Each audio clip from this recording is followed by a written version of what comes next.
Saya ngerti apa yang Yesus alami, rasa takut yang luar biasa. Karena dia tahu dia harus pikul salib, dia harus disiksa. You know, di Taman Getsemani, Yesus bilang gini dalam Matius 26, ayat yang 42, dia bilang gini. Lalu ia pergi untuk kedua kalinya dan berdoa, katanya, "Ya Bapakku, jikalau cawan ini tidak mungkin lalu, kecuali apabila aku meminumnya, jadilah kehendak-Mu." Yesus sudah pasrah. Kalau memang gak bisa selain aku harus lewatin, ya udah. Dengar baik. Kalau memang cawan ini gak bisa lalu, selain aku meminumnya, terjadilah sesuai kehendak-Mu.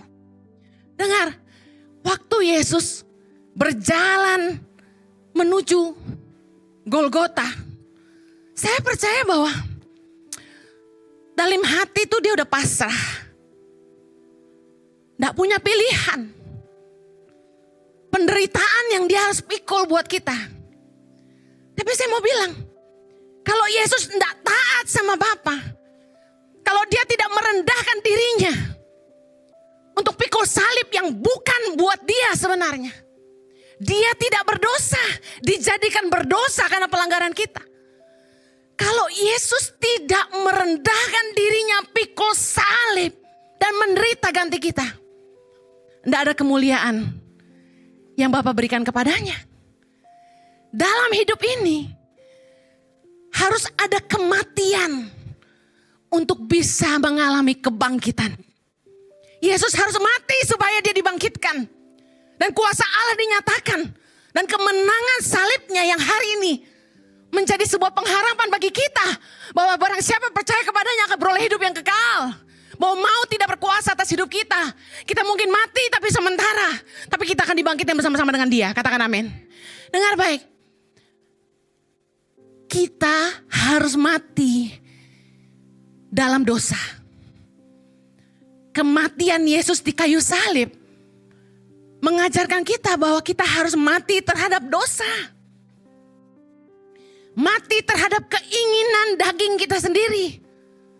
Drama yang tadi diputar menggambarkan semua problema dalam kehidupan kita. Pernikahan yang tidak bahagia. Istri yang banyak nuntut. Suami yang tidak pernah mau ngerti. Beban hidup, kerjaan, dan uang yang selalu mengalahkan. Membuat orang tidak jujur. Tapi kalau kita mau mengalami kebangkitan Tuhan dalam hidup kita. Kita harus mati buat dosa-dosa kita. Kita harus mau mati buat daging kita. Daging kita lemah. Kita harus belajar mati buat segala keinginan daging. Anda yang mungkin tolak dalam nama Yesus. Mungkin Anda punya selingkuhan hari ini. Tapi kalau Anda mau mati buat dagingmu.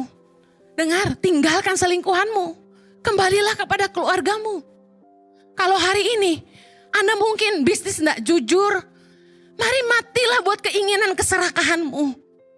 Lebih baik hidup pas-pasan asalkan kita diterima di kerajaan kekal bersama Bapa di sorga. Tuhan mau kita mematikan kehendak daging kita, hawa nafsu kita. Kita menang atas dosa supaya kita juga dibangkitkan bersama-sama dengan Dia. Yang mau katakan amin.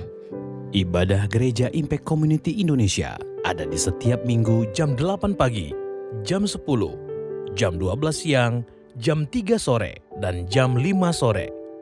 Setiap ibadah disertai ibadah anak atau Impact Kids dan ibadah remaja.